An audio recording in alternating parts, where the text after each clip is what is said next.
Nekega zimskega jutra je ob otroškem petju zaživela palčica, pomagalčica, ki je v pogledih učencev začutila misel pomagati in deliti je lepo. In kdo je palčica pomagalčica? Palčica pomagalčica je učiteljica drugih šolcev osnovne šole Antona Ukmarja. Učiteljica, ki svoje delo opravlja z veseljem in ga čuti kot neko veliko poslanstvo. Ohranja stik s svojimi učenci še naprej, tudi ko zapustijo šolo. Vesela sem, da mi to učenci, tudi starši nenazadnje omogočajo.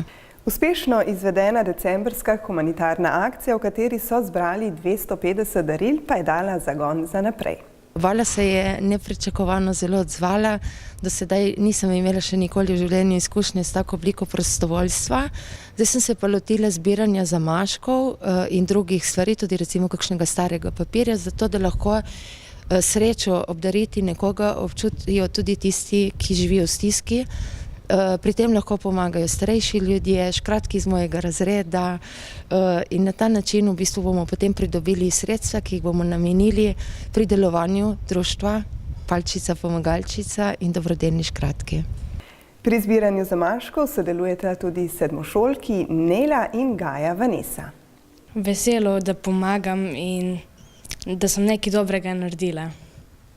Imaš občutek, da nekako si del nečesa večjega od sebe, da je več ljudi, ki pomaga potem za boljši namen.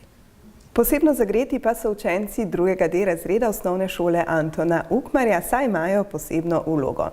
So namreč dobrodelni škratki. Ker pomagamo otrokom v stiski. Ker jih imamo radi pa jim pomagamo. In zelo pridno zbiramo zamaške. Ja, zbiramo zamaške in papir za otroke v stiski. Ko jih zberemo, tudi mi smo ful srečni. Zbiramo zamaške zato, da bi jih prodali, da bi zaslužili denar za revne otroke. Zelo lepo, ker pomagamo otrokom v stiskih. Mi zbiramo denar za otroke v stiskih, da jim pomagamo. V akciji sodeluje vsa obala. Zahvala gre najprej vsem ljudem, ki te stvari prinašajo. Zelo pozitivno so se na akcijo odzvali tudi gasilci. Gasilska brigada iz Kopra je ponudila prostor za skladiščenje, ponudili so tudi pomoč pri prevozih. Vključili so se vrtci, osnovne šole, srednje šole, fakultete, dom upokojencev, nekateri hoteli in tudi občina Koper je vizijo Palčice pomagalčice z veseljem podprla in bo pomagala to vključiti vse ravni občine. Dobrodelnost pa ima seveda vedno svoj namen. Palčica pomagalčica si želi pričarati majhne nasmehe na obrazih otrok v stiski, na različne načine, preko doniranja raznih igrač, preko doniranja mogoče kakšnih sladkih paketov hrane za čez šolske poletne počitnice, ko šolske prehrane ni. Tudi to imamo v planu in predvsem v nakupu kakšnih drobnih razvajanj oziroma doživeti v krogu svoje družine. Vizija Palčice pomagalčice se bo formalno zaokrožila v nastajajočem društvu.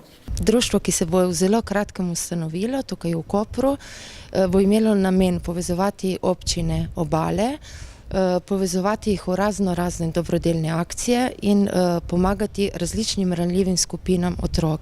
Zgodba o Palčici pomagalčici in njenih škratih, tako velikih kot majhnih, ni le zgodba o dobrodelnosti, temveč tudi lepa zgodba o odnosu do sočloveka, vzgoji in nenazadnje tudi zgodba, kot je povedala Gaja Vanesa, o nečem večjem od nas samih.